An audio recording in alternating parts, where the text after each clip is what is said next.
আজ বানাবো হচ্ছে মোচার ঘন্ট। তো সেই কারণে একবারে ডাইরেক্টলি আমি বলে দিচ্ছি কী কী নিয়েছি। তো মোচাটাকে ভালো করে কেটে ধুয়ে রেখে দিয়েছি, আর এদিকে আলু কেটেও রেখে দিয়েছি জলের মধ্যে। এবার একটা বাটির মধ্যে জল গরম করতে দিয়ে তার মধ্যে হলুদে ভেজানো মোচাটা দিয়ে দিয়েছি সেদ্ধ করার জন্য, আর লাস্টে দেবো হচ্ছে বড়ি ভাজা।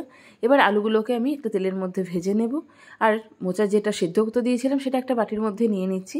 এবার দিয়ে দেবো হচ্ছে ধনে গুঁড়ো, জিরে গুঁড়ো, আর অল্প আর একটু হলুদ দিয়ে দেবো, আর এরপরে দিয়ে দেবো হচ্ছে একটু তেল, যতটা আপনি স্বাদের খান, একটু নুন স্বাদ মতো, চিনি স্বাদ মতো, আর শেষে দিয়ে দেবো গরম মশলা।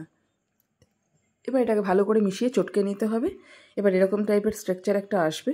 এবার দেখুন আলুগুলো ভাজা হয়ে গেছে। এর ওপর থেকে আমি মাখিয়ে রাখা মোচাটাকে দিয়ে দিচ্ছি। তো দেখুন পুরো মোচাটা দেওয়া হয়ে গেছে। একটু স্বাদ মতো আপনি ঝাল যদি বাড়াতে চান তাহলে একটু লঙ্কার গুঁড়ো দিয়ে দিতে পারেন। তো ব্যাস এরকমভাবে নাড়াচাড়া করলেই কিন্তু আমার মোচার ঘন্ট 100% রেডি হয়ে গেছে। এবার শেষে বড়ি ভাজা দিলেই আপনার মোচার ঘন্ট সার্ভ হয়ে যাবে। তো এইভাবে মোচার ঘন্টটা যদি বানান তাহলে কিন্তু ভাতের সাথে আউটস্ট্যান্ডিং লাগবে।